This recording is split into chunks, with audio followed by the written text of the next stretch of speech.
Okay, so I guess we can get started. And I was thinking today's a very special day. It's His Holiness's birthday. I think he's 87. Go. So I know His Holiness would be very pleased with what we are doing, because he's always emphasizing how important it is to study the teachings from the Nalanda tradition. And this text, well, the Ornament for Clear Realization, is one of the most important texts considered by the Tibetans from that tradition. So yeah, he would be very happy. And so I thought it would be nice if we really make a strong motivation to attend this class, listen to these teachings, and do it, of course, for the attainment of enlightenment, for the benefit of all sentient beings. But we can also think that we are creating a lot of merit, a lot of positive energy that we can dedicate at the end, that His Holiness will live as many, many, many more years as possible, continue to teach the Dharma, and that we will have the chance to continue receiving Dharma teachings from him. Okay, so before we start the prayers, imagine in front of you the objects of refuge. The center figure is the Buddha, Shakyamuni Buddha. And you can just visualize that one figure of the Buddha if you're more comfortable doing that. And you can think that he embodies all the other objects of refuge. All the other Buddhas and also gurus, our own direct spiritual teachers, the ones that we have met and received teachings from, as well as the teachers of the past, the lineage masters who kept alive these precious teachings from the time of the Buddha until now. So you can imagine that one figure of the Buddha embodying all of them, and all the Buddhas and all the wonderful enlightened qualities. If you wish, you can imagine other figures around Shakyamuni Buddha, such as the gurus, the meditational deities, other Buddhas and Bodhisattvas, and so on. So just do whatever you're comfortable with. And at least try to feel the presence.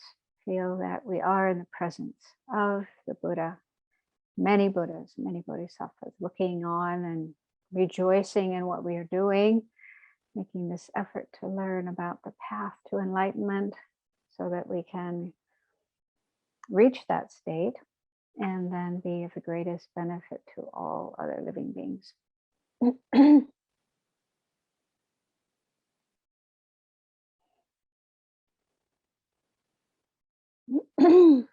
I go for refuge until I'm enlightened to the Buddha, the Dharma, and the Supreme Assembly. By my practice of giving and other perfections, may I become a Buddha to benefit all sentient beings. I go for refuge until I'm enlightened to the Buddha, the Dharma, and the Supreme Assembly.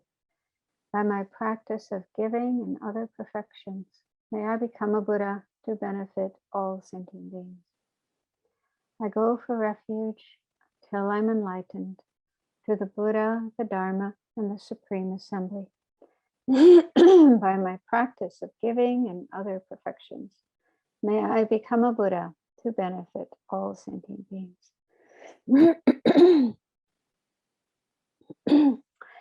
May all sentient beings have happiness and the causes of happiness. May all sentient beings be free of suffering and the causes of suffering. May all sentient beings be inseparable from the happiness that is free from suffering. May all sentient beings abide in equanimity, free from attachment for friends and hatred for enemies.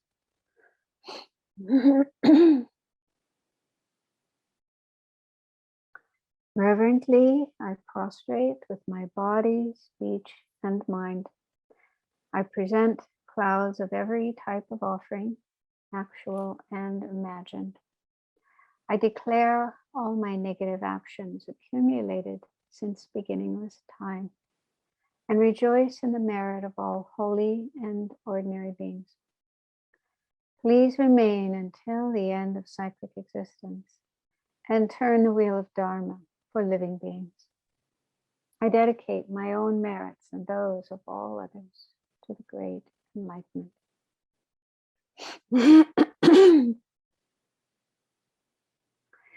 This ground anointed with perfume, strewn with flowers, adorned with Mount Meru, 4 continents, the sun and the moon. I imagine this as a Buddha field and offer it. May all living beings enjoy this pure land. Idam Guru Ratna Mandala Kamniyatayam.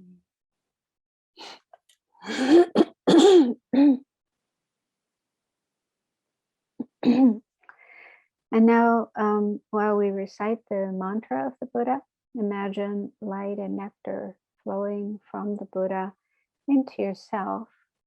And you can imagine it going out in all directions and reaching every other sentient being throughout the universe. And imagine our bodies and minds getting filled with this light and nectar, which purify all negativities like negative karma and afflictive emotions, ignorance, and so on. So all this gets purified. And then it also nourishes our positive potential. We have good qualities within our minds, love and compassion, wisdom, and so on. And these just need to be developed further, nourished, and gradually they will become the qualities of an enlightened being. So imagine our positive potential, our positive qualities being nourished by the light and nectar. Ayata Om Mane Mahamanaye Sukha. Tayata Om Mane Mahamanaye Sukha. Tayata Om Mane Mahamanaye Sukha. Tayata Om Mane Mahamanaye Sukha. Tayata Om Mane Mahamanaye Sukha. Tayata Om Mane Mahamanaye Sukha. Tayata Om Mane Mahamanaye Sukha.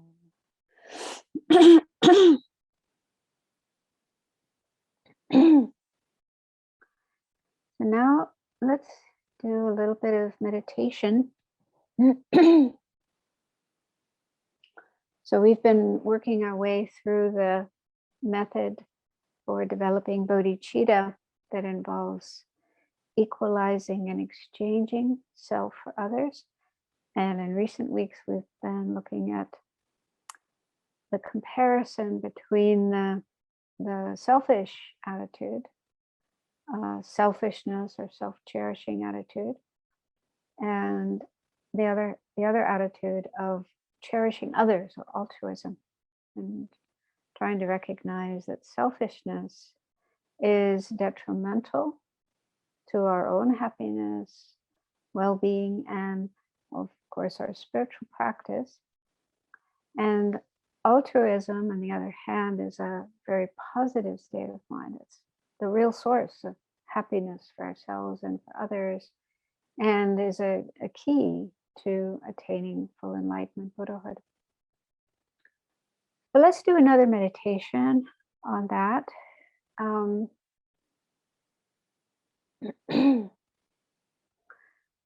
I'd like you to bring to mind an incident in which you got angry. So it could have been a situation where you were really angry and actually felt like doing hurtful things, hurting someone physically or verbally.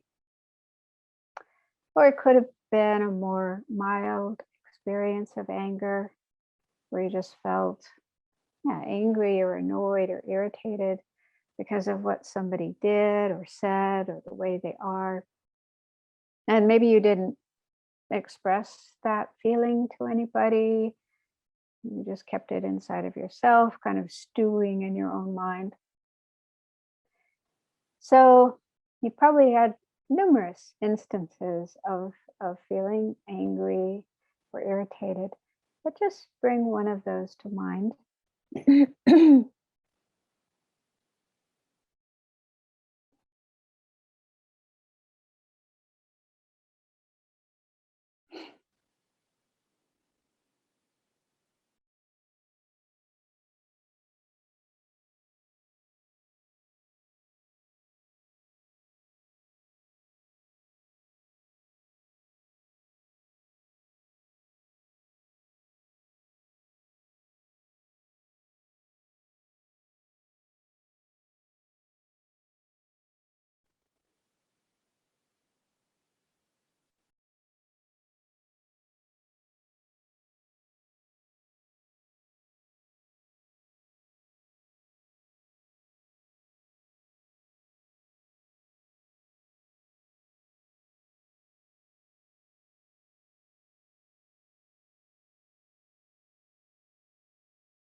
And then ask yourself, what was that experience like? Having those kind of thoughts and feelings in your mind. Was it a pleasant or an unpleasant experience?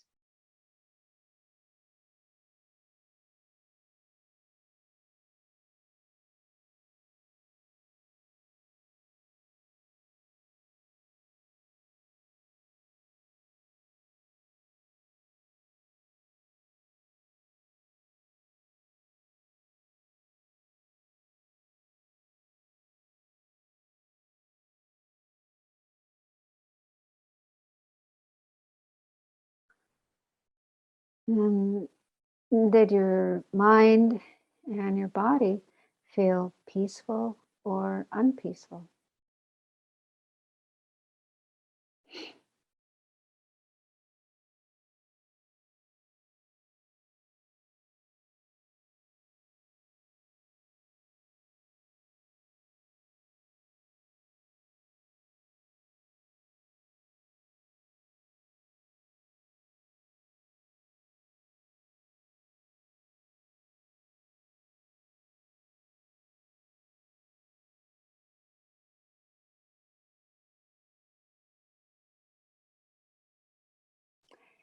And do you feel good about the way your mind reacted? Or do you feel not so good about it?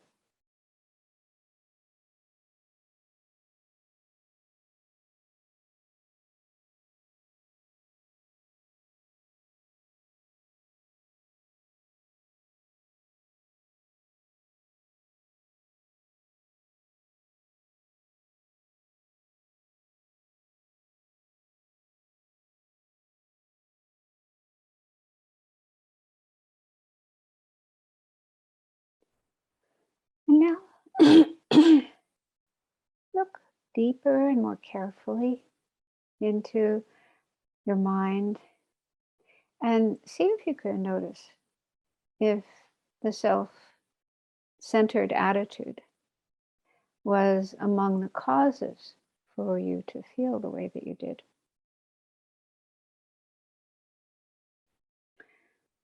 So was it that your number one priority was yourself, getting what you wanted, having things go your way, your own happiness, pleasure, caring more for yourself than others? So were those kinds of thoughts and feelings and attitudes present in that situation?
And now try to imagine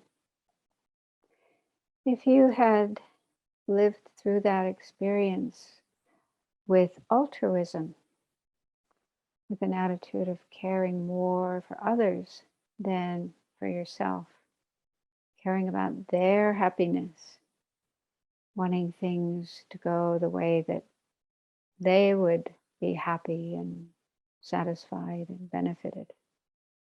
So if those kinds of attitudes had been strong in your mind during that situation, how would you have responded? You have responded differently than the way you did.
Now, in conclusion, if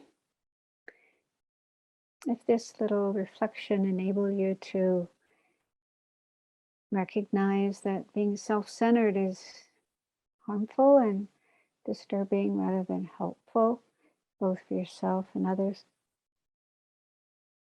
and that altruism, the opposite state of mind, being more concerned for others, is so much more beneficial,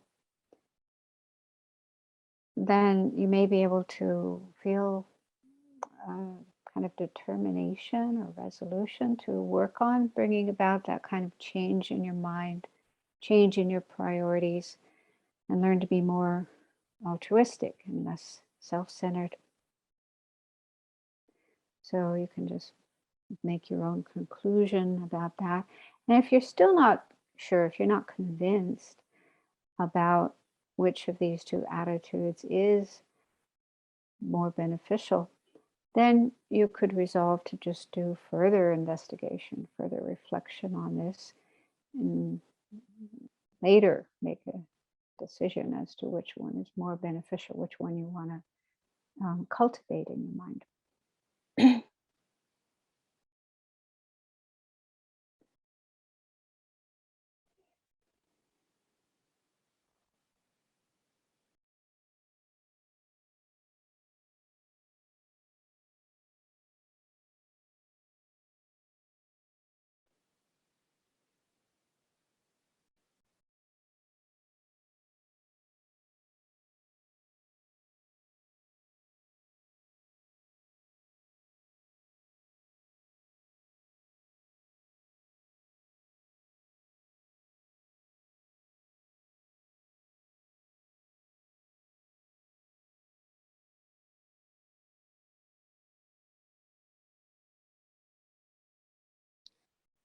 Okay, so when you're ready, you can come out of the meditation and open your eyes.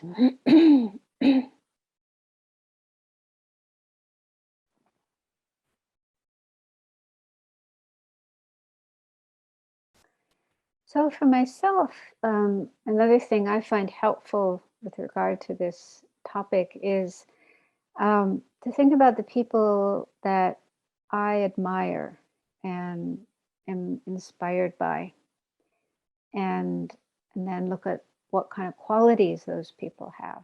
What qualities do I recognize in them that I really respect and admire and wish to emulate? And when I do that, I feel it's very clear, 100% clear that I admire people who are unselfish and really compassionate, really dedicated to helping others. And on the other hand, when I notice somebody who's selfish, who's, just full of themselves and only caring about themselves, then that really turns me off. I don't like that at all. So that helps me also to be more clear about what kind of person I want to be, what kind of qualities I want to have in myself. So that could be something else you could try if it's not already very clear to you. Okay, so let's start looking at the slides.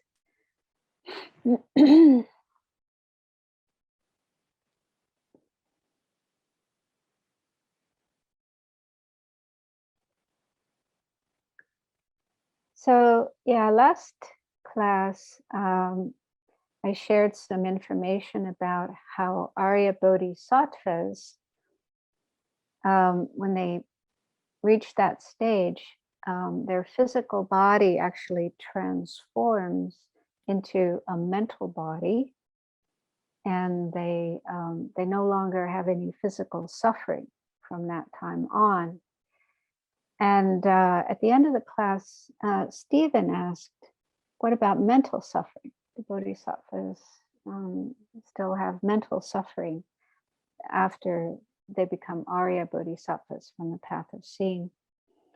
So I found some verses in Nagarjuna's text called The Precious Garland. And there's a book that contains this text plus some commentary by Khensur Jampa Tekchok. The book is called Practical Ethics and Profound Emptiness, published by Wisdom. It was edited by Venerable Thupten Chudron. So, so these are verses talking about this topic of mental suffering for bodhisattvas. So the first verse, it's number 223, says, from confusion comes the mental suffering of attachment, anger, fear, lust, and such. Bodhisattvas quickly eliminate this by realizing that all things are foundationless. So what this means is the first line is about ordinary beings like ourselves, or at least like me. I don't know about you, but this is very much my story. Having these afflictive emotions in our mind, which are based on confusion or ignorance, and that, this is mental suffering. These disturbing emotions are very painful. But on the other hand, bodhisattvas quickly eliminate this kind of mental suffering by realizing that all things are foundationless. That's another way of saying emptiness. So they have this very strong understanding that things are empty of true existence, inherent existence, and that realization enables them to quickly dispel any kind of mental suffering. And the fact that it says bodhisattvas quickly eliminate this makes me wonder, well, do they still have this mental suffering, but it doesn't last very long? It's quickly dispelled.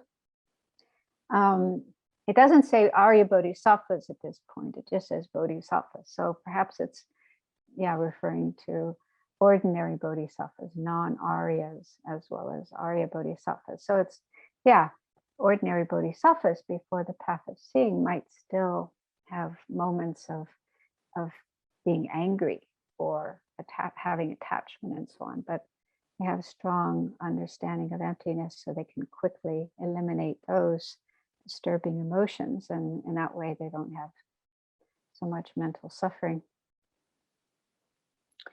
And the next verse says, if bodhisattvas are not greatly harmed by physical and mental pain, then even though in an endless universe they lead the world, why should they be discouraged? And Khenso Dhammatekcho's commentary to this verse says that because bodhisattvas cherish other sentient beings more than themselves, and they cultivate the wisdom realizing emptiness, they don't experience physical or mental pain when they practice the path. Instead, they experience great satisfaction and joy because they are doing what matters most to them, acting for the welfare of sentient beings. So it makes me think of mothers and fathers who have to work very hard and sometimes go through a lot of difficulties in bringing up their children, but they don't mind this difficulty because they love their children so much. And so the love for their children, the joy in being parents, maybe not always, but much of the time, will, overwhelm any sense of, oh, this is really hard, this is really difficult, this is really painful. So similar with bodhisattvas, they have so much love and compassion, and they're so happy to be able to help sentient beings. They don't mind putting up with difficulties, even for a long period of time.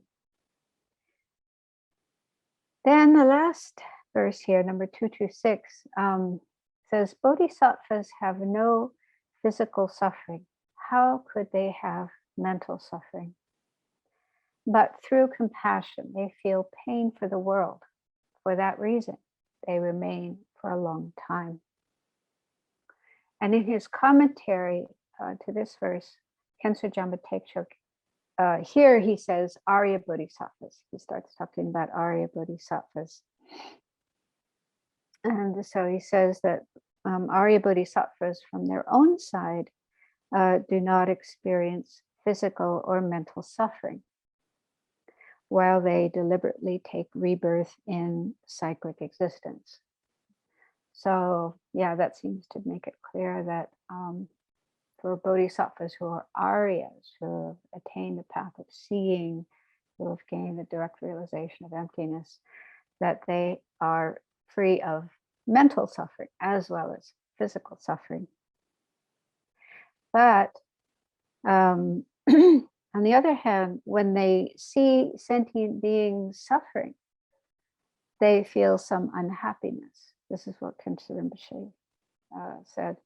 That's what it says in this verse. Through compassion, they feel pain for the world. So, when bodhisattvas observe sentient beings suffering or contemplate the sentient beings suffering in the different realms of samsara, it wouldn't be right for them to feel happy at that point in time. Yeah, to feel happy and have pleasure when it comes to the suffering of sentient beings. So he says they do feel some unhappiness, but he goes on to say this mental pain is not the personal distress, despair, or depression that we feel when we see others suffer.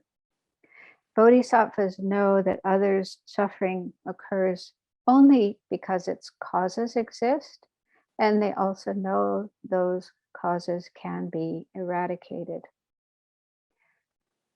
So I think what that means is when they are aware of the suffering of sentient beings, they don't get overwhelmed by depression and despair and really negative feelings, because they have such strong understanding of karma as well as emptiness, and also the potential of all sentient beings to become free of suffering and to reach enlightenment. And so they know it's just a question of, working for sentient beings, helping sentient beings to find their way out of samsara. And so they don't get bogged down in despair, but, energized. When they see suffering sentient beings, they feel energized to practice all the more and to work all the harder to help them. So I remember sometimes attending teachings by His Holiness or listening to online teachings, and he will say that when people come to him and tell him about terrible experiences they've had, for example, Tibetans who have come out of Tibet and come to see him, and they tell these really, really tragic stories, and they're crying, and he says he sometimes cries too. He cries with them, and so he feels sadness, but it doesn't last very long.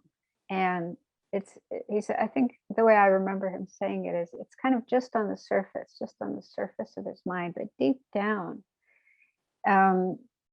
his mind remains calm and peaceful. And it doesn't, he doesn't, stay in that state of sadness for very long. And he also talks about how compassion gives courage. If you really have compassion, then you feel courageous about doing something to help sentient beings. So for me, that's a good example of how a bodhisattva would respond to the suffering of others. And in Khensa Rinpoche's commentary, he says, bodhisattvas would happily go to the lowest hell realm for as long as necessary to save a single sentient being from suffering and lead her to awakening.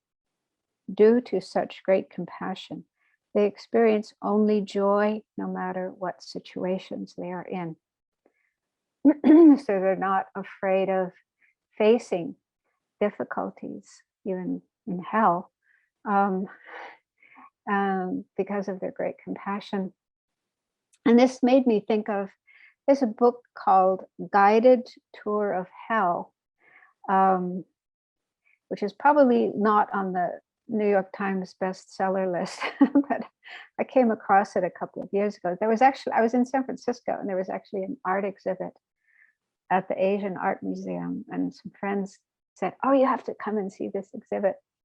So the story behind this book, it's a book by Samuel Burkholz, who's the founder of Shambhala Publishing Company. And at a certain point, maybe 10 or 15 years ago, he had a near-death experience following a really intense heart surgery. And in his near-death experience, he found himself in hell. But as a tourist, as a visitor, rather than, in the middle of all the suffering, experiencing all the suffering. And he said he was sort of guided through hell by a being that he called the Buddha of hell. And he met these different hell beings, and they told him their stories, their different experiences, what they had done before to to end up being in hell. But so after he had this experience, later he met a Tibetan artist, and they collaborated. Samuel explained his experiences, and the artist painted them. And so the book is the story, Samuel's account of this near-death experience, plus the paintings by the Tibetan artist depicting hell. But anyway, why I thought of that here is because he says there was this being in hell who was a female figure, and she was there as, I mean, to me, she's clearly a bodhisattva, because she was there by choice to help the hell beings, to guide them out of hell. And so to me, that could be an example of a bodhisattva deliberately choosing to go to this horrible situation where nobody in their right mind would want to go, but out of incredible compassion for these beings who experience the most intense suffering, and also optimism and hope that they can get out, and I want to help them get out. So if you have a chance to find that book, it's quite interesting, quite fascinating. Anyway, so in his commentary to Nagarjuna's text, Khenso Jamba Tekshuk says that it's mainly the collection of merit that eliminates physical suffering, and the collection of wisdom that eliminates mental suffering. But he also says that merit also eliminates mental suffering, and wisdom eliminates physical suffering. So they work both ways. So what we can take from this is how important it is for ourselves to cultivate both of these sides of the path, the merit side or the method side, generating love and compassion, practicing generosity and so on. And then the wisdom side, learning about emptiness and developing the wisdom, understanding emptiness. So we need both of those two sides. Those are the two wings of the bird. And even now, I think the more we cultivate those two qualities, then I think we will have less suffering. I think there will be less physical suffering and mental suffering. Not completely, not like an Arya Bodhisattva, but I think that definitely physical and mental suffering will decrease as a result of having these two aspects of the path of the practice.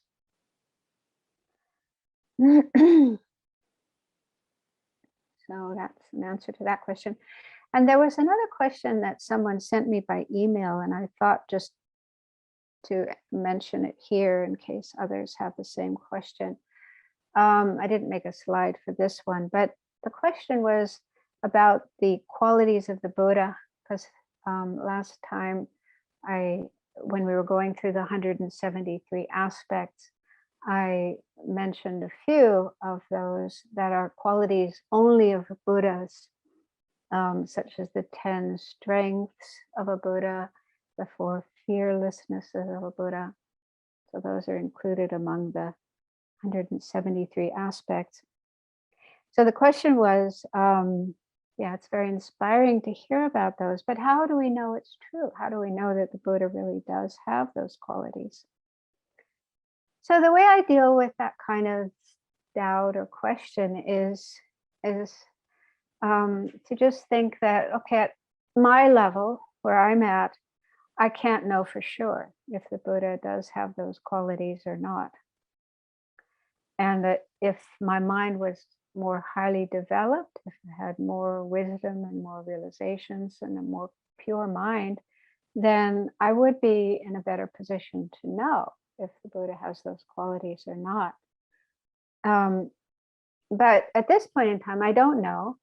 And so I can't be sure that Buddha does have those qualities, but I also can't be sure that he doesn't.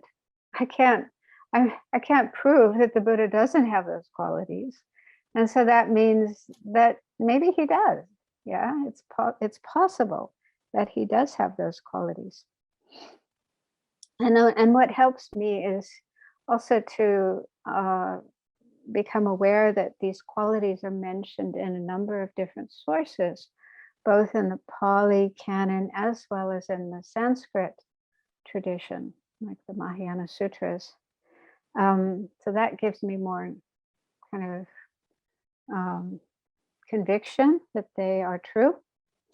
So just as an example, in the Majjhima Nikaya, which is the middle length discourses in the Pali canon, translated by Bhikkhu Bodhi, these wonderful big books from Wisdom Publications.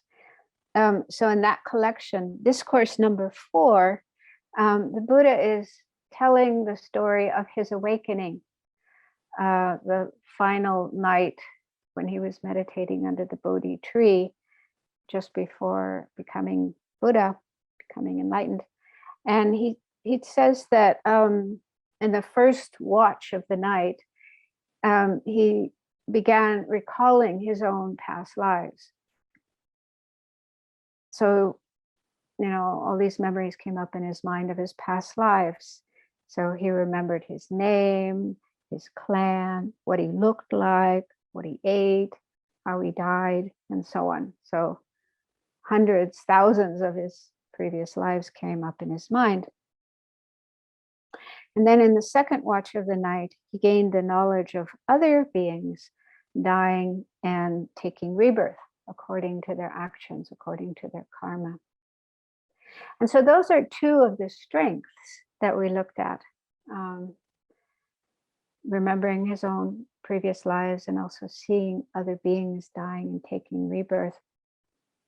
So here in that sutra, the Buddha is speaking in first person, telling about these experiences that he had just before becoming a Buddha. And so, if it's not true that the Buddha has these qualities, then why would he talk about this? Why would he say this? Is he lying? Is he just making it up? Yeah, can you believe that the Buddha would do such a thing? So that for me is also helpful, just to hear the Buddha, or just to read the Buddha's own words about those experiences. But on the other hand, the Buddha again and again encouraged us to investigate things for ourselves and not take things on mere faith just because he said them. And so that means we're not required to have 100% conviction in these qualities. It's okay to have doubt and then investigate. Yeah, and that's fine. The Buddha wanted us to do that. And in fact, in the Ornament teachings, I can't remember if I mentioned this before, it says that there's two kinds of disciples. One kind of disciple has great faith, and as soon as they hear the teachings, as soon as they hear the scriptures, they just believe and they say, yes, I want to do this, and they jump in and start practicing. Those are called followers of faith.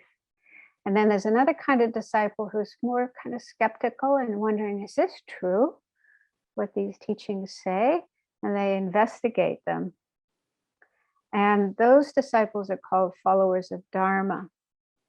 And they're actually considered the superior disciples to those who just, have faith and don't investigate. So when I read that, when I heard that, I felt encouraged, because I feel more like the second kind of person. I'm not so much a devotional person. I'm more questioning, and I want to know, I want to understand, I want to, probe into this. So it's fine to do that. It's fine to investigate. Okay, so let's carry on.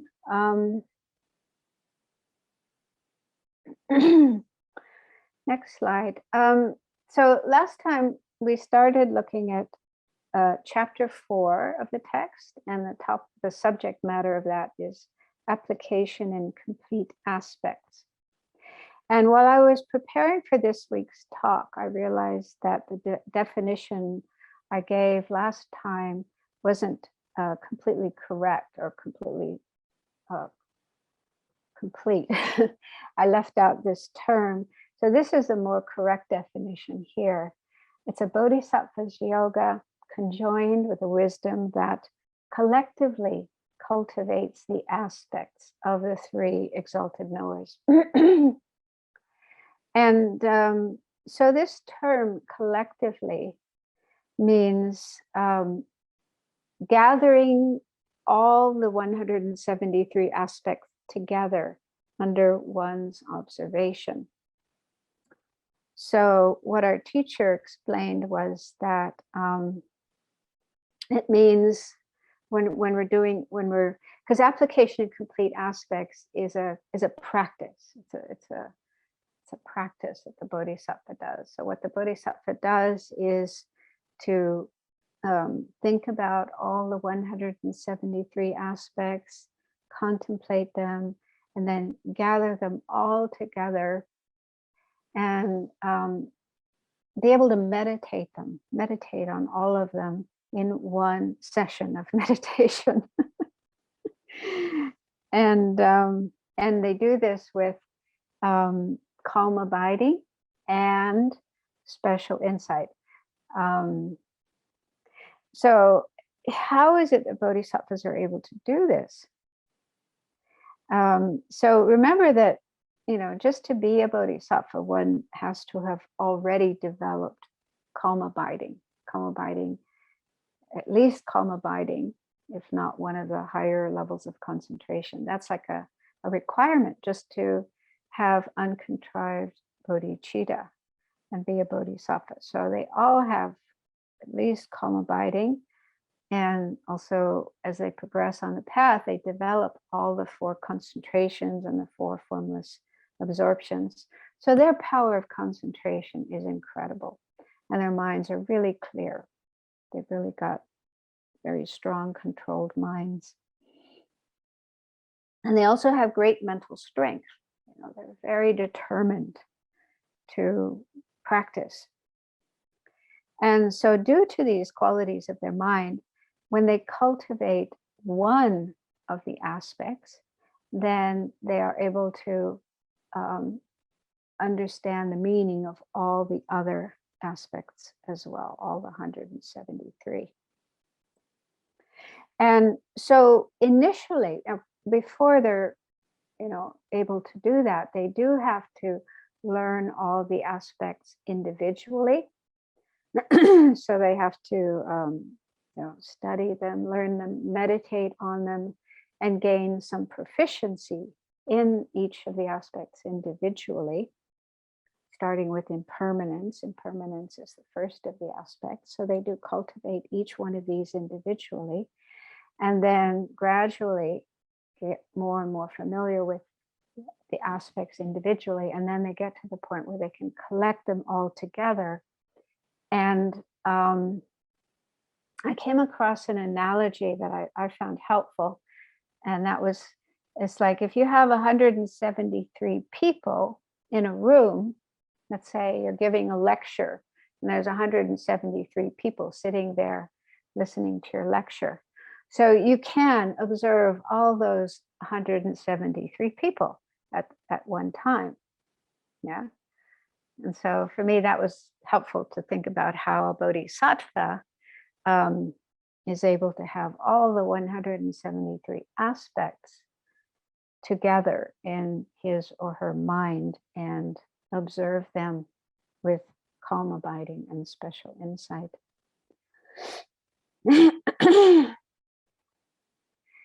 And then the last bullet point says, the purpose of doing this is to gain control over the 173 aspects. And the meaning of gaining control is having power over them due to having a union of calm abiding and special insight, observing emptiness.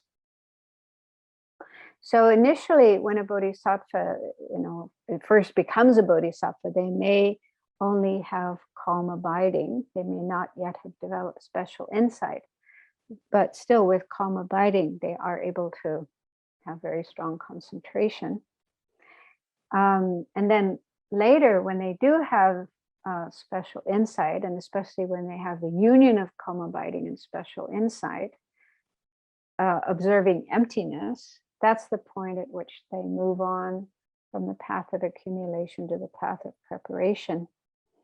And that's the point at which they gain control over the 173 aspects. It's when they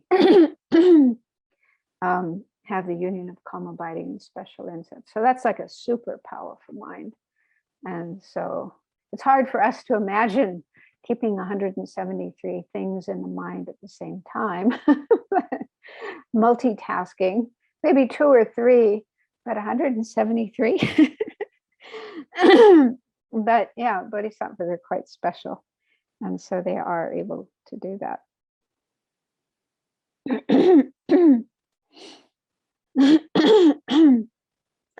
Yeah, so so my understanding is that, yeah, initially the bodhisattvas will learn about and meditate on each of these aspects individually, even before they're bodhisattvas, while they're still on the path, like when they're going through the Lam Rim and developing their understanding of all the stages of the path, because many of the aspects are included in that, such as impermanence and suffering and so on. So they're gaining more and more familiarity with the 173 aspects as they progress along the path.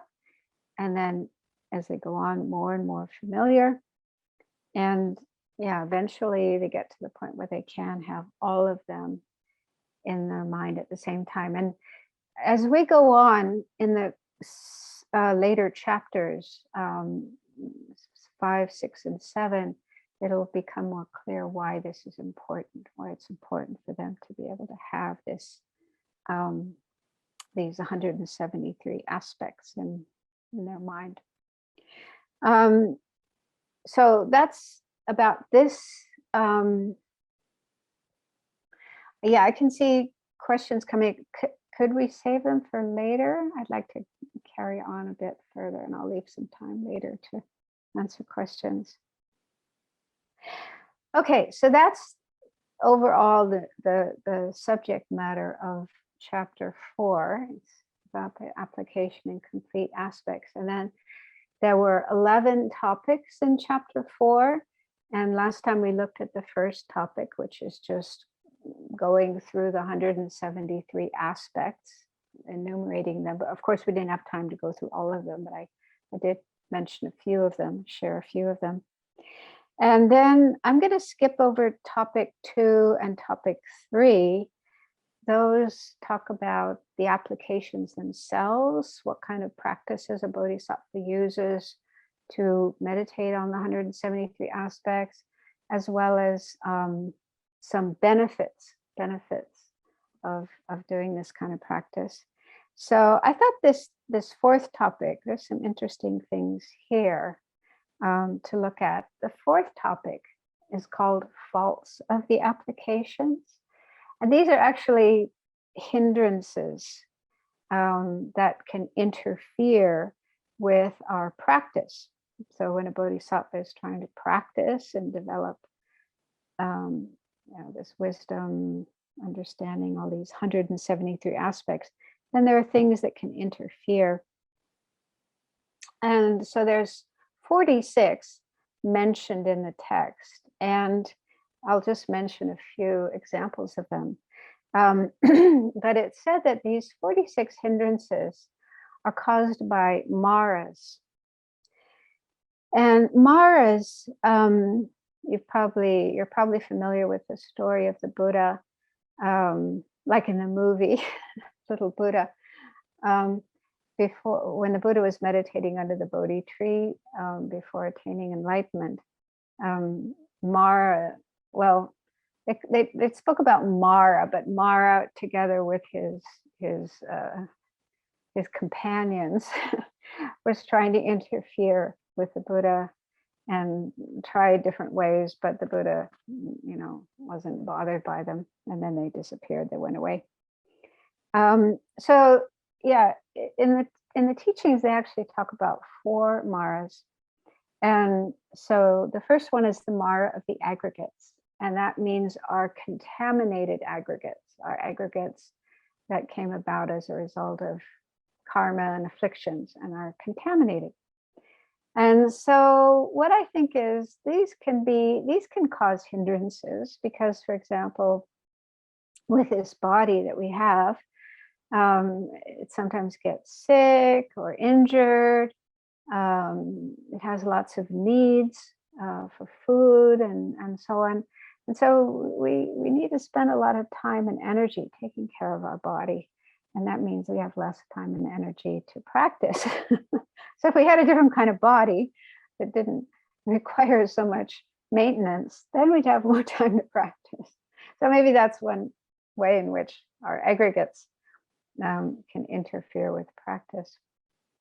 And then the second Mara, this is the main Mara, our Mara of the afflictions. So this refers to the afflictions in our mind, like the 6 root afflictions: greed, hatred, ignorance, pride, doubt, wrong views, and then there's lots of secondary afflictions as well. So that's the main thing that interferes with our practice. And then the third Mara is called the Lord of Death, and that just means death. And that interferes with our practice because it stops our life. You know, we have this precious human life and all these wonderful opportunities to practice. But then along comes death and destroys it all.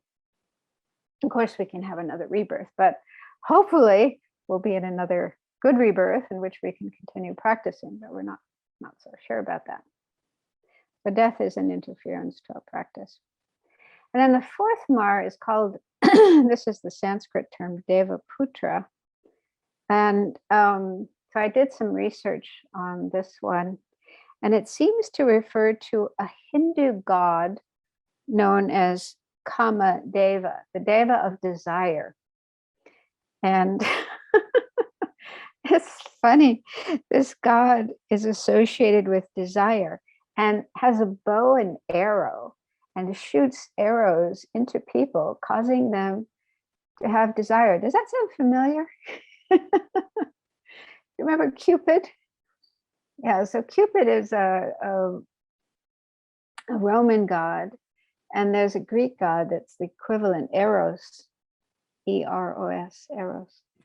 Yeah.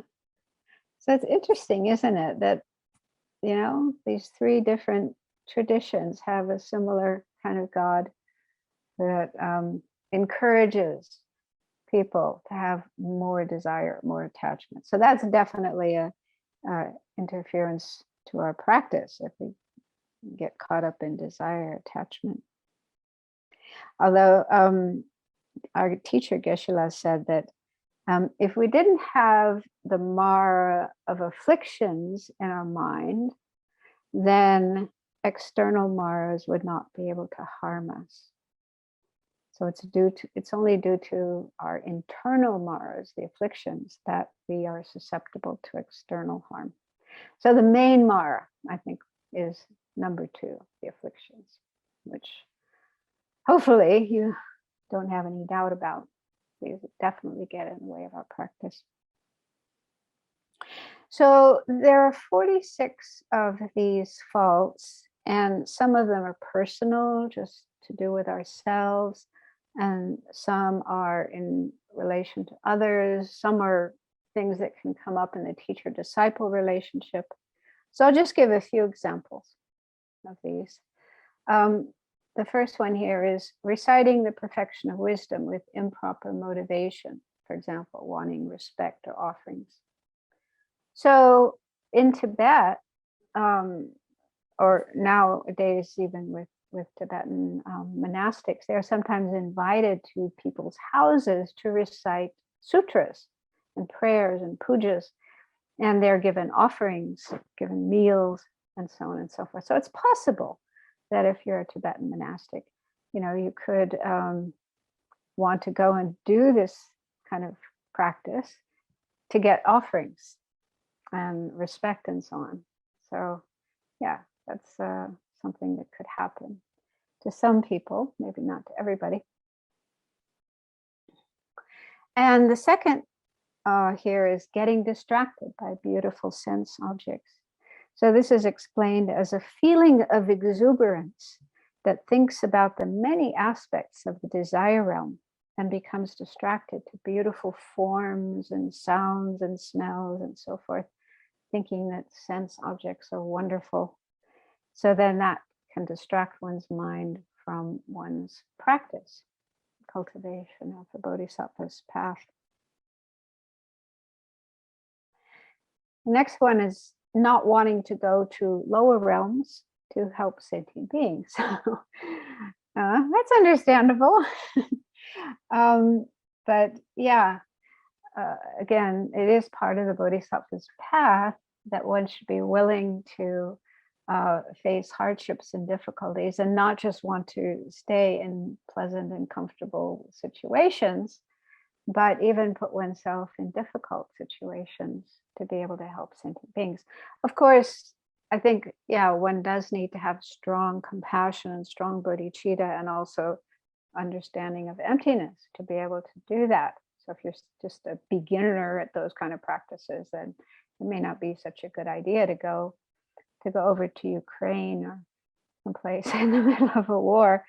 You might not be able to help anybody, and you yourself might need help. So, but still, a bodhisattva does need to develop that willingness. At a certain point in time, when I'm ready, this is what I want to do. So the last one, this is really interesting. It says, generating joy in a Mara disguised as a Buddha. So one time, many, many years ago, one of my teachers, Devaputra Rinpoche, he was actually giving teachings on Lama Chupa, Guru Puja. And he said that it's possible that spirits can appear in the form of deities, like Buddha or Tara or whatever. And so while you're meditating, while you're practicing, you might have this vision of a deity. And it might actually be a fake. It might be one of these spirits appearing in that way. And so, yeah, when I came across it here in the text, I remembered what he said. And it's like, oh, yeah, it's possible. It's possible that Maras or spirits, I mean, they may not be harmful. It might just be mischievous, playing tricks on us. But they can take the form of Buddha or Tara or other deities and appear to us. And this can happen. And then you might think, oh, it's the real thing, and feel really happy and feel faith and devotion. So that can be interference to your practice. You might get led down the wrong track. So when this teacher, Devaputra Rinpoche, spoke about this, he said there is a way to tell if it's a real or a fake vision. He said, visualize the three letters, Om, Ah, and Hum, at the three places of this appearance. Like when we do deity practice, we're often asked to visualize an Om at the crown chakra, an Ah at the throat chakra, and a Hum at the heart chakra.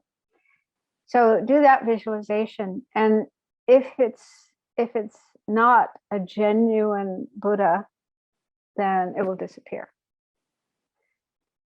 So I've never had to try that out. I've never had a vision to try it out. But anyway, it's good to know that there is a way to check. There's a way to test if it's a genuine thing or not. You don't want to be deceived. So anyway, just to let you know that there are these hindrances, and these can occur from before entering the path, like even before you're a bodhisattva, and they can continue up to the 8th ground, which is kind of surprising in a way that even Arya Bodhisattvas up to the 8th ground might still be affected by certain kind of adverse conditions like these. I don't know, it kind of makes me feel better. If even bodhisattvas can have these kind of problems, then I shouldn't feel bad if I get caught up in them. But it's good to be aware of them. It's good to be aware that there are problems. Some of these come from inside of ourselves, from our own afflictions, but there can also be some coming from outside. There's lots of stories, like in the Pali Canon. If you read the Pali Canon, and the Buddha and his disciples were meditating in the forest, and often Mara would come. That's how it's mentioned in the text. Mara comes along and tries to distract them or disturb them or trick them or whatever. And then sometimes they don't realize it's Mara at first, and then they realize, this is Mara. This is Mara talking to me, so I'm not going to pay attention. Okay, so next,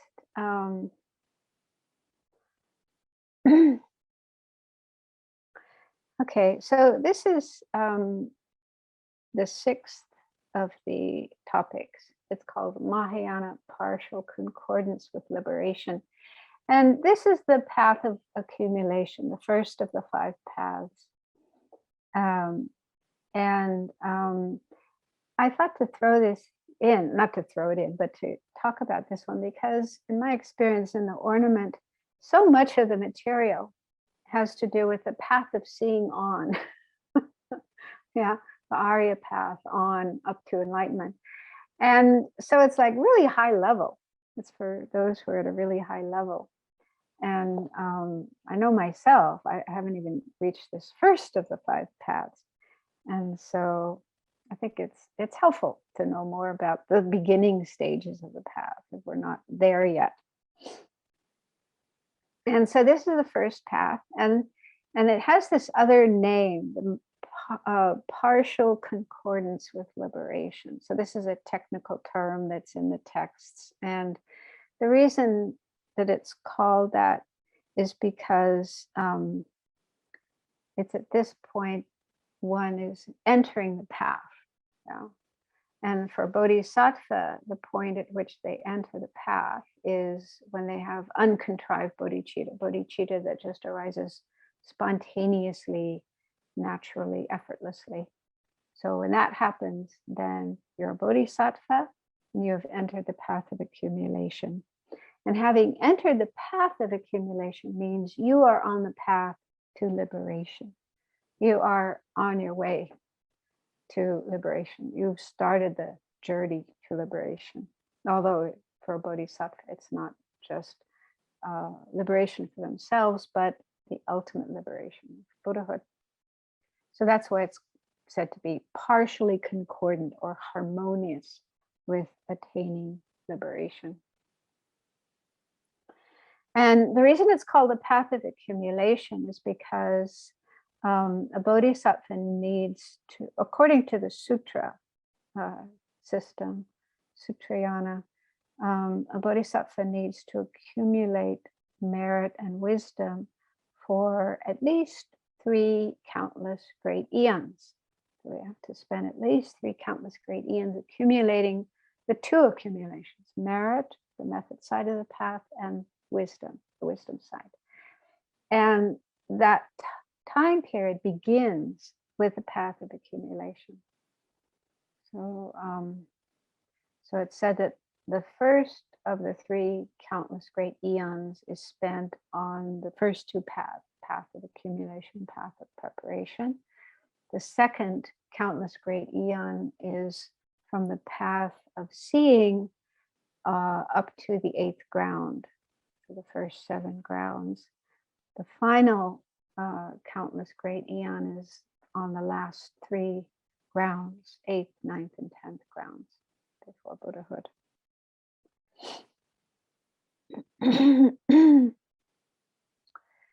And the second bullet point says, here the bodhisattva must become skilled in practicing the 6 perfections while not conceiving them to be truly existent.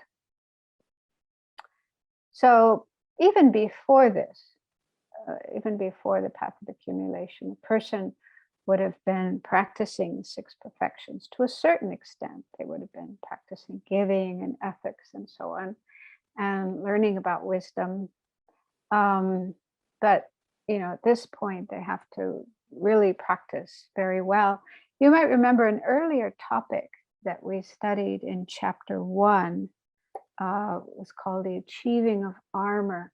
And it was about how a bodhisattva, when they practice the 6 perfections, they practice all 6 together in a complete way.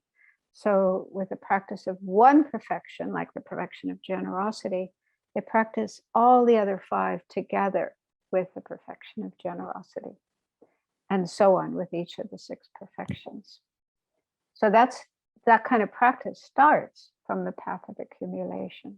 So right from this point, the bodhisattva is incorporating all 6 perfections together within each of the 6 perfections. And of course, the 6th perfection is the perfection of wisdom, which means having awareness of the emptiness of true existence of oneself, bodhisattva who's practicing, and the practice that one is doing, whether it's giving or ethics or whatever, and the object in relation to which one is practicing. So those 3 things, which you call the 3 spheres, bodhisattva maintains the awareness that all 3 of those aspects of the action are empty of true existence. So quite incredible practice. And the meaning of skill, when it says the bodhisattva must become skilled in practicing 6 perfections, the last bullet point explains the meaning of skill. So skill in the perfections is measured in terms of 5 factors. So they need to be skilled in these 5 factors. The first factor is faith. Faith means faith in the 3 jewels, Buddha, Dharma, Sangha, also faith in the Mahayana path. So they have to have very strong faith. And then mindfulness. So this isn't ordinary mindfulness that's, very popular today. But for bodhisattva, it means mindfulness of their bodhicitta. So maintaining, not forgetting. The real meaning of mindfulness is not forgetting, keeping something in mind without forgetting it. So for bodhisattva here, mindfulness means mindfulness of their bodhicitta, as well as the goal they are working towards, enlightenment. So keeping that always in mind.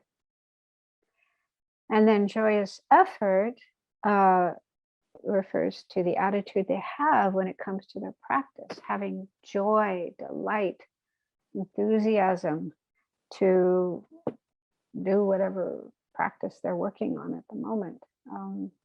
Any of the 6 perfections, doing it all with joy, with delight. And meditative stabilization refers to concentration. So they have to, they've already cultivated calm abiding, but they need to further cultivate their concentration and attain the 4 concentrations and the 4 formless absorptions. That's part of the practice. And then wisdom doesn't just refer to the wisdom of emptiness, the ultimate nature of things, but also conventional wisdom, how things exist conventionally. So those are the 5 factors that a bodhisattva needs to utilize when they are practicing the 6 perfections. And there's these expressions that are sometimes used about a sharp faculty bodhisattva or a dull faculty bodhisattva. I don't know if you've come across those expressions, but they refer to how strong you are in these 5 factors. So a person who has strong faith, mindfulness, joyous effort, meditative stabilization, and wisdom, strong in all 5 of those factors, that would be a sharp faculty bodhisattva. And someone in whom those 5 factors are not so strong or weaker, then that's the meaning of a a dull faculty, bodhisattva. So it's not sort of a derogatory term. It just has to do with the person's development, how developed they are. And of course, as you go along, you become more and more developed, develop stronger and stronger faith, mindfulness, and so on.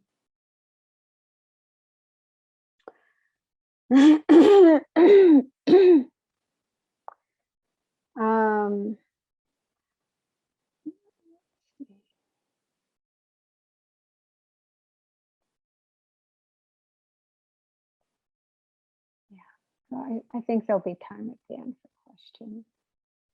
Okay, so let's go on to next topic, number 7.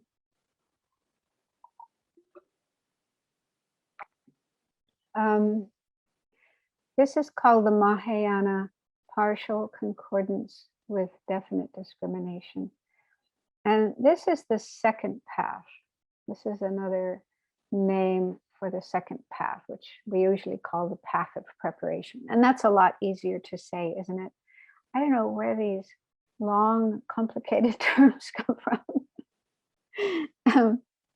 Yeah, actually, I did look, I did try to find an explanation as to why it's called partial concordance with definite discrimination. What I found was that definite discrimination, that term definite discrimination, refers to the path of seeing. And so again, the path of seeing is the third path, and that's a really important milestone on the journey to enlightenment, because that's the point at which you have the direct realization of emptiness, you become an Arya. So it's, you're actually starting to eliminate the obscurations in the mind that prevent your attainment of enlightenment. So it's really important. So the path of seeing is really important. So that's referred to by definite discrimination. So the path of preparation is the path right before the path of seeing. So it's like you're getting close to the path of seeing. And so that's why it's called partially concordant with definite discrimination. You're kind of well on your way to the path of seeing. You're cultivating the causes to attain the path of seeing. I think that's the reason it's called that. But a simpler term is path of preparation. And so again, this path is attained when a person has attained, they've already attained calm abiding, and they've been developing their wisdom. And when they are able to put those two together and have the union of calm abiding and special insight observing emptiness. Okay, so that's like a very, very powerful experience of emptiness, uniting calm abiding and special insight observing emptiness. So when a bodhisattva has attained that realization, that's when they attain the path of seeing.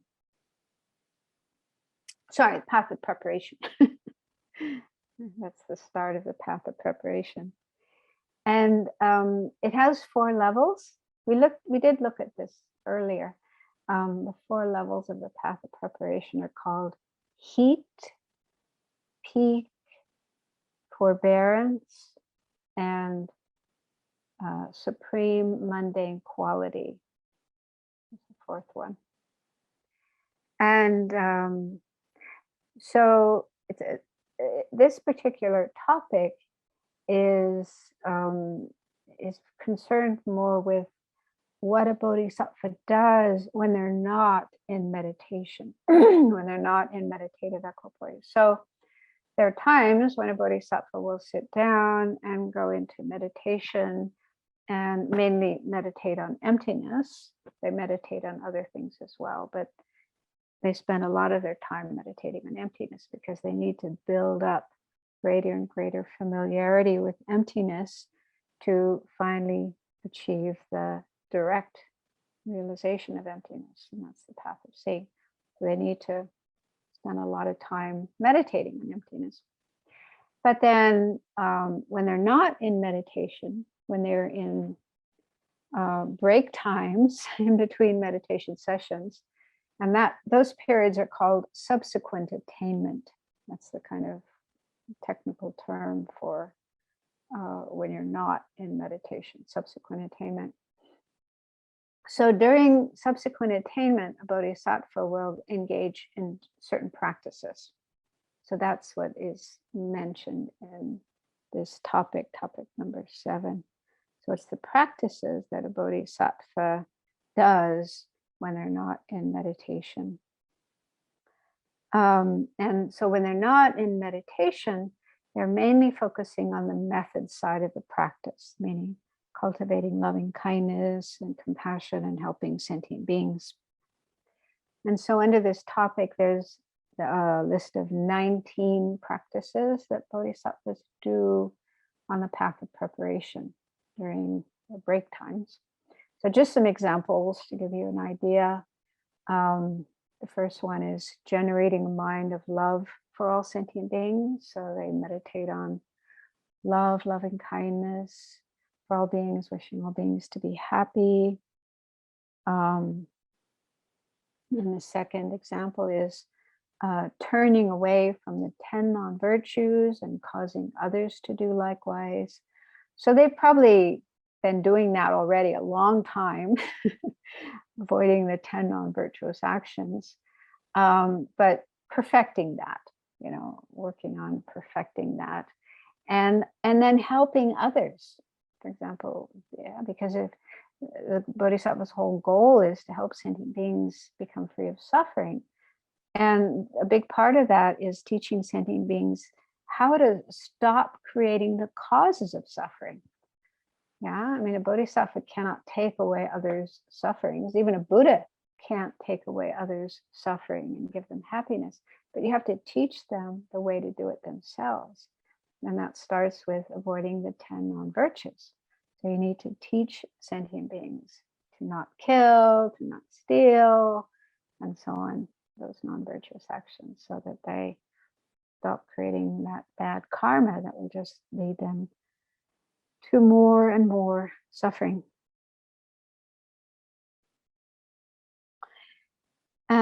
Then the next one is abiding in the knowledge of the Four Noble Truths and helping others do likewise.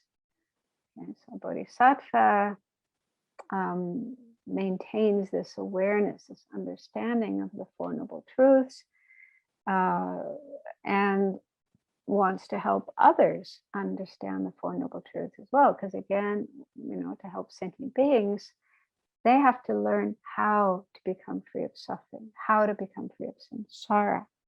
And the method for how to be free of samsara is contained in the Four Noble Truths. Knowing about true suffering and the origins of suffering, what are the causes of suffering that have to be overcome, and then true cessations, the possibility of becoming free of the causes of suffering, eliminating the causes of suffering in the mind, and then true paths, the paths that lead to that. The bodhisattva needs to, maintain awareness of those and then teach them to others, help others understand them and practice them as well. And then the last example is ripening sentient beings and helping others do likewise.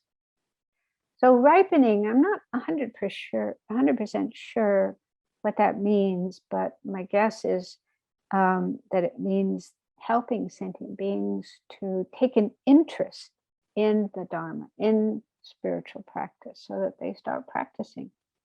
So, every being has good qualities in their mind, and they have Buddha nature, they have potential to become free of suffering and to develop all these positive qualities and eventually attain liberation and enlightenment. So it's like every sentient being has those seeds in their mind. And what we need to do, or what bodhisattvas and Buddhas need to do, is help sentient beings to get in touch with those seeds, those potentials in their mind, so that they can start to grow. And I think that's the meaning of ripening. So the way of doing that would be to teach them the Dharma, but also being a good example, practicing what one preaches, be an example of those good qualities, and just being kind and helpful to sentient beings. So those are ways of helping others to become ripened.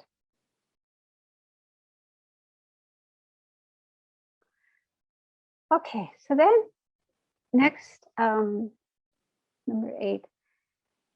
This is interesting. The title of this topic is Bodhisattva Sangha, who have attained a sign of irreversibility. So this topic explains signs that indicate when a bodhisattva becomes irreversible from enlightenment, meaning, there's no turning back. They're definitely going to reach enlightenment and will never give up bodhicitta and work only for their own liberation, work only for their own happiness. So there are certain signs. They're not like physical features, something appearing on your forehead or something like that, but they're more in terms of attitude and behavior that can be observed by others. Other people can notice them, and then other people can know that they are irreversible from enlightenment. Now, it's a little bit surprising that because it says these signs only start to appear on the path of preparation, the second path. And you might remember, we've talked about this before, that on the path of accumulation, the first level of the path of accumulation, which is called the small level of the path of accumulation, that's like the first step into the path for bodhisattva. So when they're on that small level of the path of accumulation, it's still possible that they might go back. They might give up their bodhicitta. They might lose their bodhicitta and go back to only working for themselves. But from the middle level of the path of accumulation, from that point on, it said that nobody will go back. Bodhisattvas are definite to keep going and reach enlightenment. So that's the case. However, it's only on the path of preparation that they start having actual signs of being irreversible. So they could be irreversible before that, but they don't yet show these signs. So that's the way it's explained.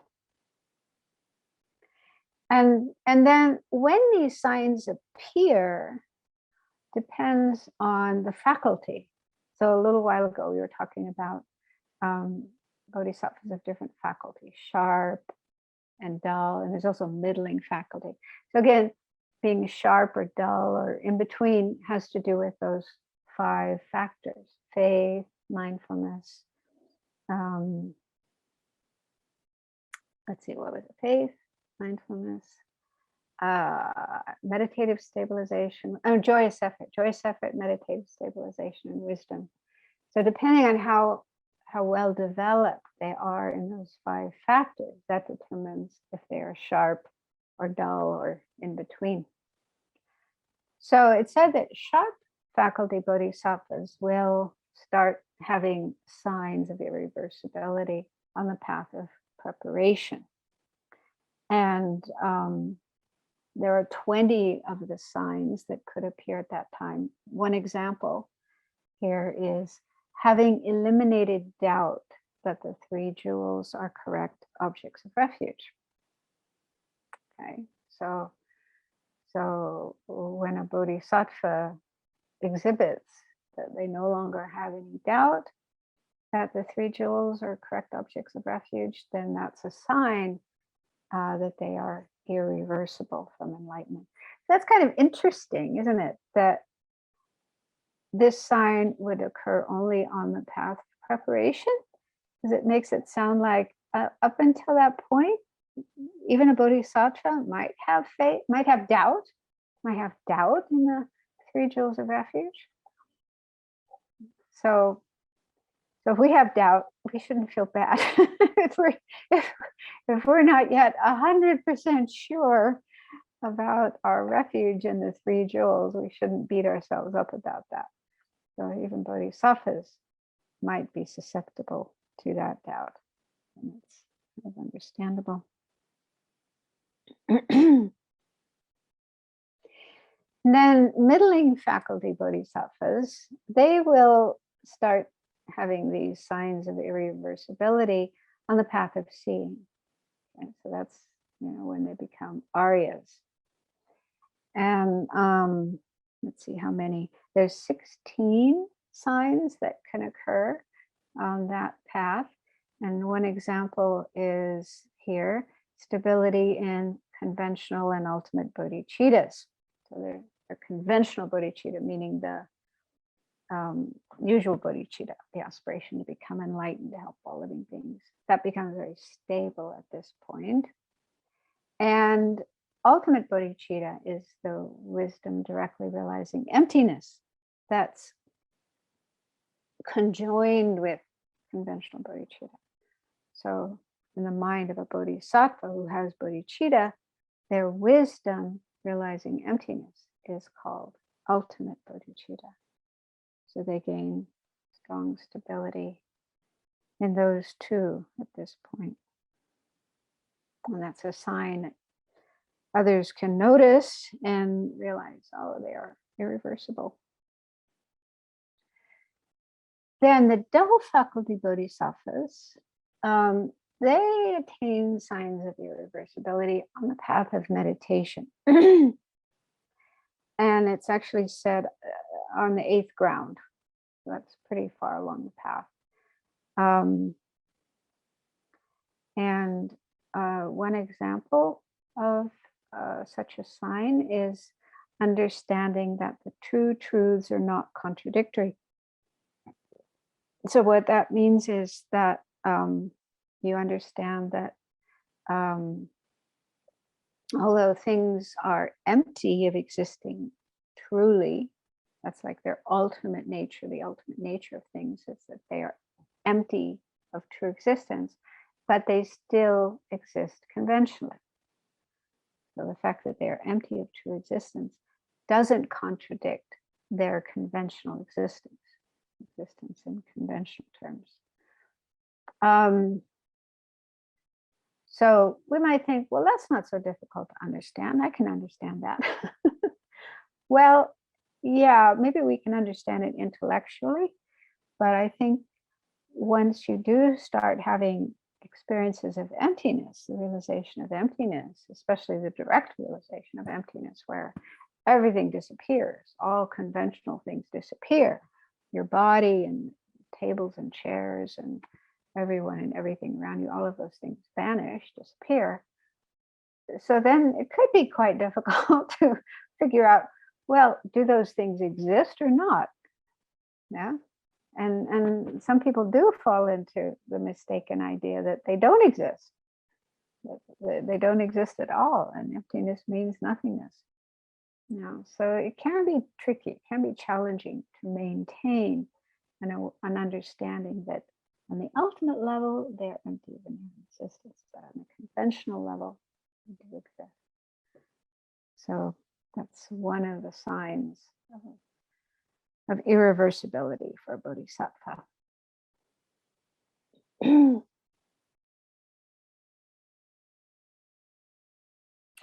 Okay, so there's just 3 topics left, and they're all a bit short. They're kind of not very long and complicated. So I'll try to cover them, and then we'll see if there's any questions. So this one, number 9, is called Application of Equality of Cyclic Existence and Peace. So again, the word application means practice, like a practice or meditation, something the bodhisattva engages in. And the definition of this is, or this is more of an explanation. It's a yoga of the pure grounds. So this exists only on the pure grounds, and the pure grounds are the last 3 of the 10 grounds. So 8, 9, and 10. Those last 3 grounds are called pure grounds. And so this kind of practice exists only on those grounds. So it's a yoga, meaning a practice, a mental practice of the pure grounds, and is either a wisdom directly realizing cyclic existence and peace to be empty of true existence, or it's another practice that's conjoined with that wisdom. Okay, so it could be the wisdom that understands, not just understands, but directly sees, directly realizes that cyclic existence, samsara, and peace refers to nirvana. Those are, in a way, 2 extremes. Cyclic existence is the world of all the suffering and confusion and karma and afflictions, all that stuff. And then peace is nirvana. No more suffering, no more death and rebirth, no more karma, no more afflictions, free of all of that stuff. So those 2 are kind of extremes, kind of opposites.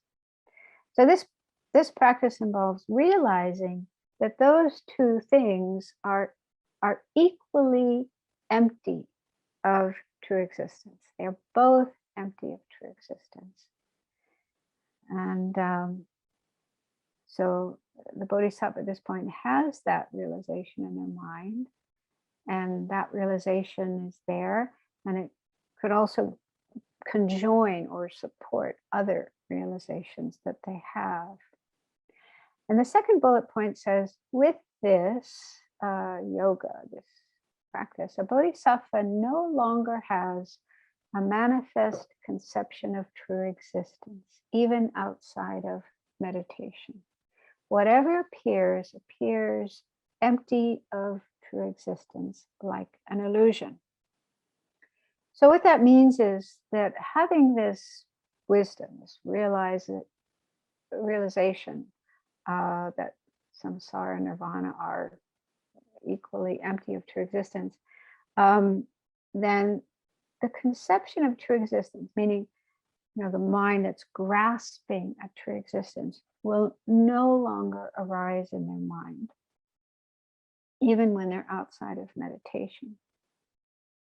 So before the 8th ground, so again, this is just on the last 3 grounds. So on the first 7 grounds, starting with the path of seeing up to the 8th ground, on those 7 grounds, even though a bodhisattva has realized emptiness, they have a direct realization of emptiness. And so when they're in meditation, when they're in meditative equipoise, directly meditating on emptiness, that's the only thing that appears is emptiness. Nothing else appears. So in that state of meditation, of course, they don't have grasping at true existence, and they don't even have the appearance of true existence. True existence has vanished. But then when they get out of meditation, they come out of meditation, they open their eyes, stop walking around doing things, then things appear, conventional things appear, and they appear truly existing. There's still the appearance of things as truly existing. And it's possible that a bodhisattva's mind might have the grasping, the conception grasping at true existence. That might arise sometimes. Maybe not always, but sometimes it could still arise in their mind. But from the 8th ground on, that will never happen. The mind grasping at true existence, the conception grasping at true existence, will no longer come up in their mind, will no longer arise in a manifest way. They haven't completely eliminated it. It's still in their mind, but in a non-manifest way. It's only when they become a Buddha that they completely eliminate it, and it will never arise again. But it's still there in their mind in a non-manifest way, but it never comes up in a manifest way from the 8th ground on.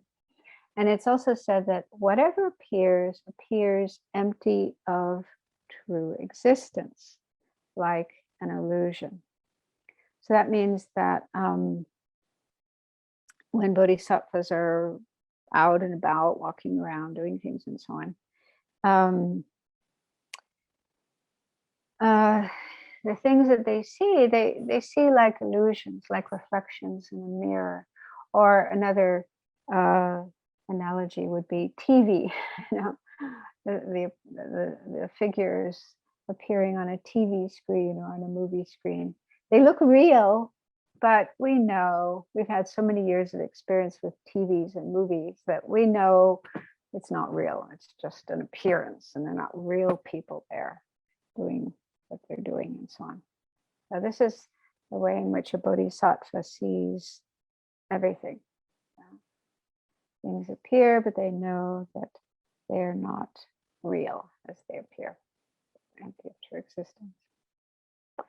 And so this practice, the last bullet point says, it is the cause of attaining the Dharmakaya, the truth body of the Buddha. Okay. So this practice of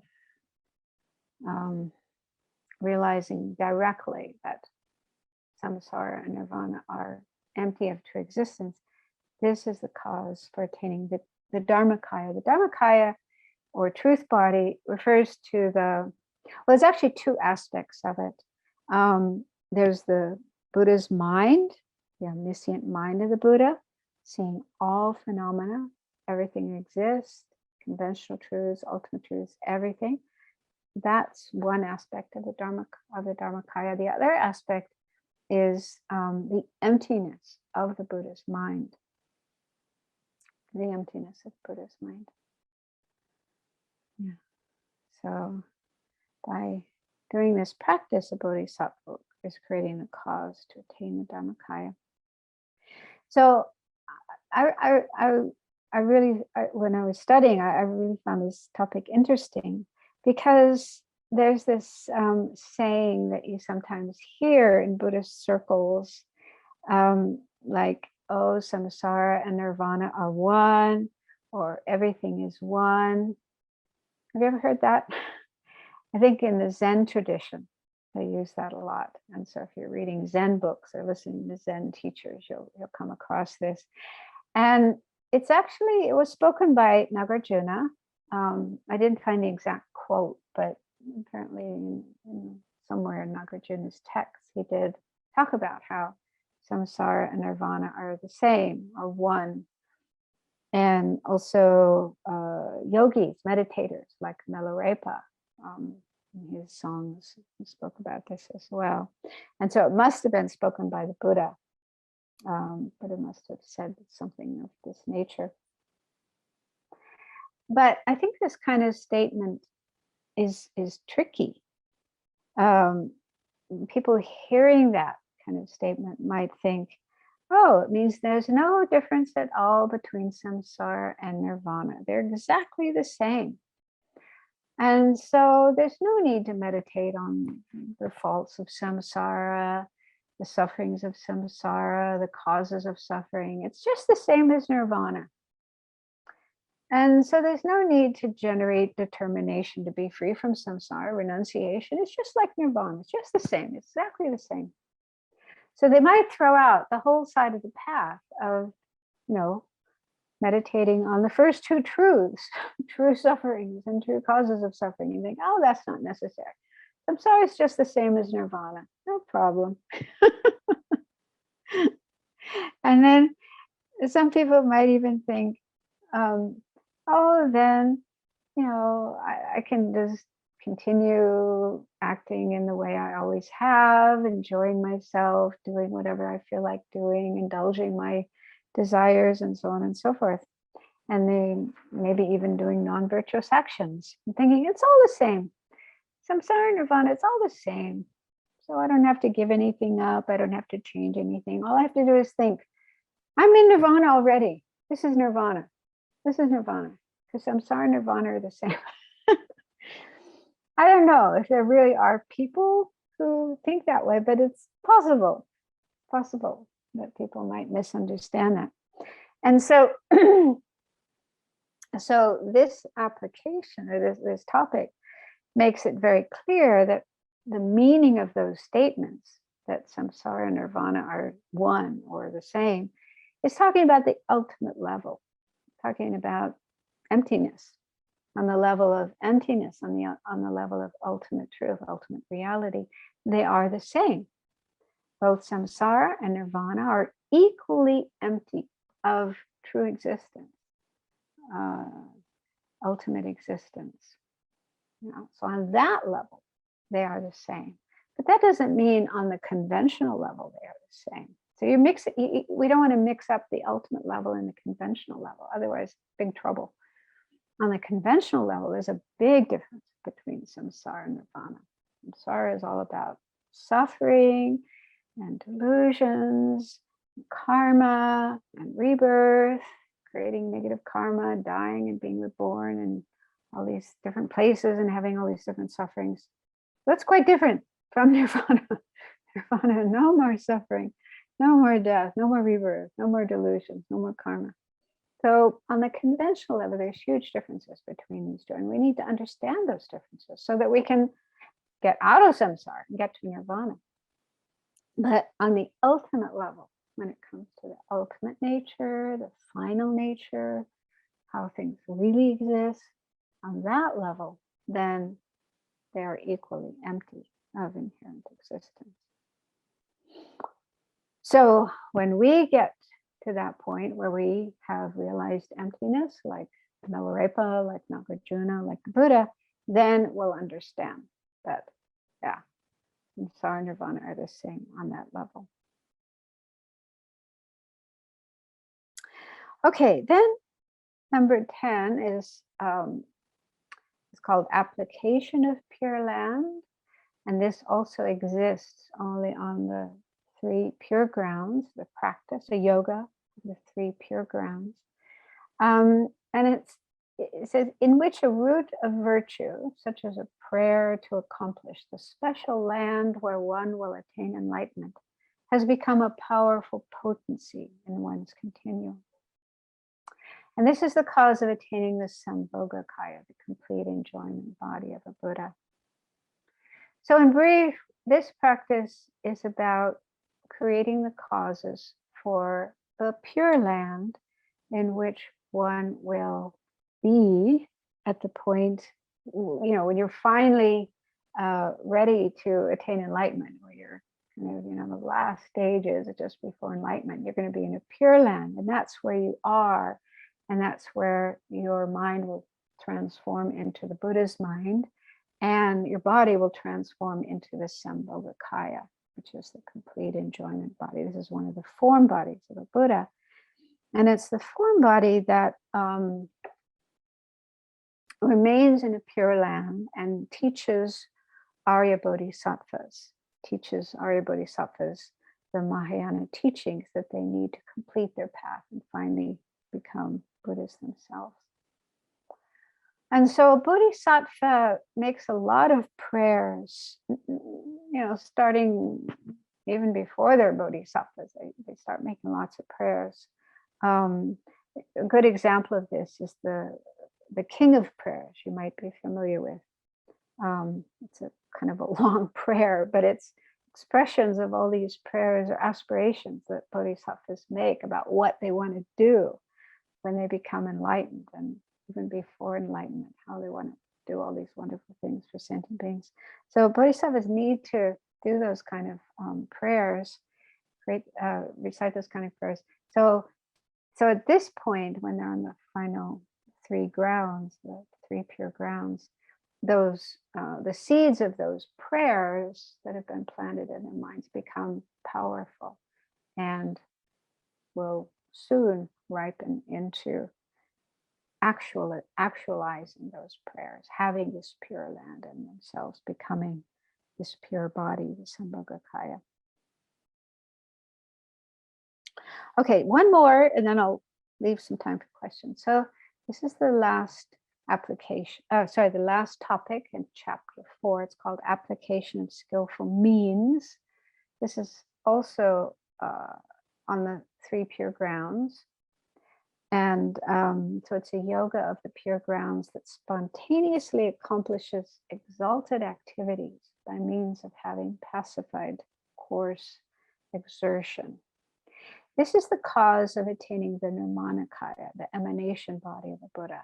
So that's the kind of form body a Buddha has to emanate, to send out emanations for ordinary beings, not Arya Bodhisattvas, but just ordinary beings like ourselves. So Buddha is able to send out all these different emanations according to different beings and their different levels of ability and knowledge and practice and so on, and just help sentient beings in many different ways. So the cause of the Nirmanakaya is this practice. And what it means is the Bodhisattva is already starting to do the kind of activities that a Buddha would do. Actually, Bodhisattvas also have the ability to send out emanations, not as many as Buddha, but quite a few. So they've already been practicing that from the start of the path of seeing, and the further they go along the path, the more emanations they can send out to help sentient beings. And this expression of coarse exertion, so it's said that up until the 8th ground, a bodhisattva needs coarse exertion, which means they have to think about what they're doing. They have to kind of think about it and plan beforehand before doing something. So they still need that before they reach the 8th ground. But from the 8th ground on, they no longer need this kind of coarse exertion to be able to do things. They just need subtle exertion, subtler kind of exertion. And then finally, when you become a Buddha, then you don't need any exertion at all. It says that the activities of a Buddha are spontaneous, without need to think. The Buddha doesn't think. The Buddha just spontaneously does things to help sentient beings. So on the 3 pure grounds, a bodhisattva is already creating the causes to be able to do that. And so in my notes it says, bodhisattvas on the 3 pure grounds practice this application, which directly knows the proper and improper times to benefit sentient beings. And in that way, they're creating the cause to have the Nirmanakaya when they're a Buddha. So, there's a little bit of time left. There's been a lot of material. I probably talked more than I needed to, but I think there are a couple of questions. So. Oh, you can disregard my first question. I don't think it's really important. Thank you, though. But you had another question? Yeah. We were talking about the different levels in which a bodhisattva's irreversibility becomes apparent. I was also wondering, because I know like sometimes, even though Buddhas and bodhisattvas are around us, we can't see them due to our own lack of insight. Could that be one of the factors into why we can't notice someone's irreversibility, is due to our lack of insight as the perceiver, or is it just simply due to their faculties? Yeah, that's a good question. I didn't have time to look into this whole business of others noticing these signs. And, if a bodhisattva does have one of these signs of irreversibility, does that mean it's obvious to everybody? Or, again, only to, I would imagine that not everybody, not absolutely everybody in the world would notice these kind of signs, that those who notice would themselves probably have to have a certain degree of awareness and insight about the Dharma. So I didn't have time to kind of look into that aspect, but I think that would definitely be a factor. Yeah. The minds of beings would need to be somewhat pure and developed and knowledgeable about bodhisattvas, about the bodhisattva's path, to be able to notice these kind of signs. Yeah. The way it was kind of appearing in my mind is kind of like, I was thinking like the bodhisattva is a flashlight. I count myself as a dull, so that light needs a little bit brighter for some people. So I was thinking maybe that's the reason why on different levels, it's just more apparent to different people, because some people need a brighter light than others. So Well, there's probably a lot of different factors. I mean, one of the factors was the faculty of the bodhisattva, whether they're yeah. sharp faculty or dull or middle, you know. So when these kind of signs would manifest in them, that was one factor. But then, yeah, I think other factors would be other beings and how aware they are to be able to notice these different signs. Thank you.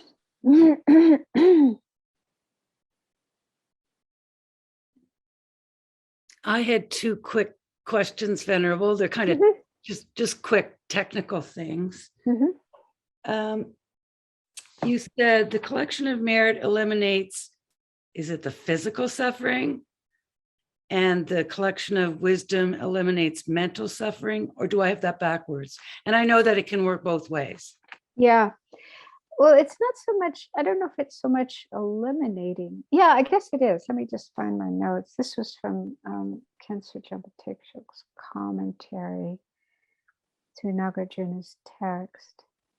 Yeah, and he said it was mainly the collection of merit. Back.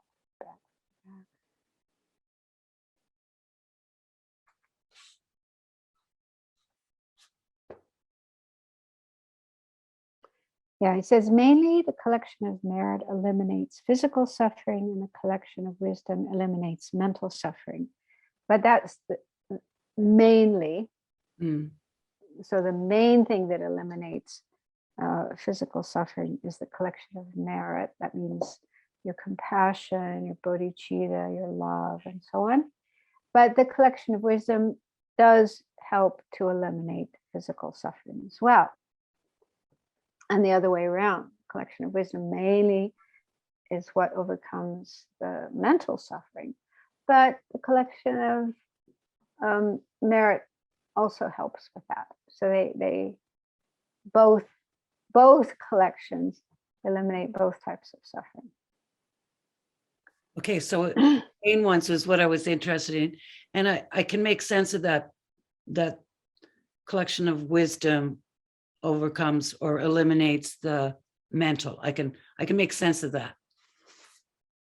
And the other question that I had was, sorry, let's find my question.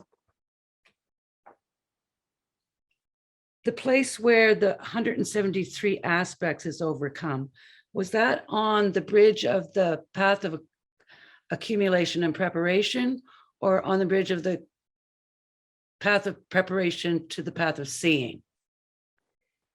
You say overcome the 173 aspects? I may have written it down wrong. Gain control. They talk about gain control. Gaining control. Yeah, Bodhisattva gains control over the 173 aspects. So that happens with the path of preparation. Gotcha. Yeah, so the path of accumulation is when they start working on trying to gather together all the 173 aspects so they can have them all in the mind at the same time. That's where they're working on that. And then when they're able to gain control over the 173 aspects and have them all in their mind at the same time in one meditation session, that's the path of preparation, second path. Okay, that makes sense. Thank you very much. Hi, thank you. Oh, Hi. oh, sorry. I thought Rashika had another question there. Oh, no, I'm sorry. I have another meeting, and I will She has dedicate. another meeting. She has to go. Yeah. Okay. You're Any busy. last question? Otherwise, we can go on to the dedication of our merits. Yeah, so again, remember the Dalai Lama will recite a long life prayer for him. But first we'll do some of the other dedication prayers. So yeah, let's feel a sense of joy, rejoicing in what we have done, spending this last 2 hours together looking at this material from the Ornament for Clear Realizations about the Bodhisattva's path to enlightenment, getting a bit more knowledgeable about that path and hopefully more inspired to follow that path ourselves. Yeah, and just making this effort to learn about this path is so precious, so beneficial. It's definitely leaving imprints on our mind that will enable us to meet these teachings again and again and again in the future and be able to practice them so we can actually progress along this path. To feel a sense of joy that we spent this time together and confident that we did create merit, positive energy. And the best thing we can do with that positive energy is to share it with others by dedicating it to enlightenment, attainment of enlightenment for the benefit of all sentient beings, and also to the long lives of our precious teachers. Due to the merits of these virtuous actions, may I quickly attain the state of a Guru Buddha and lead all living beings without exception into that enlightened state. May the supreme jewel bodhicitta that has not arisen arise and grow, and may that which has arisen not diminish, but increase more and more. Incomparably kind and supreme Tenzin Gyatso, the wish-fulfilling, wish-granting jewel, source of every benefit and happiness in this world, may you have a long life and all your holy wishes be spontaneously fulfilled. And for the long life of Mahayana Rinpoche. So he's just had some medical procedure in Singapore, and it sounds like it went well, but we pray that, dedicate that he will recover quickly, be able to start teaching again as quickly as possible, and live very, very, very long, healthy life, continuing to benefit sentient beings. You who uphold the subduer's moral way, who serve as the bountiful bearer of all, sustaining, preserving, and spreading Manjunath's victorious doctrine, will masterfully accomplish magnificent prayers honoring the three sublime ones. Savior of myself and others, your disciples, please, please live long.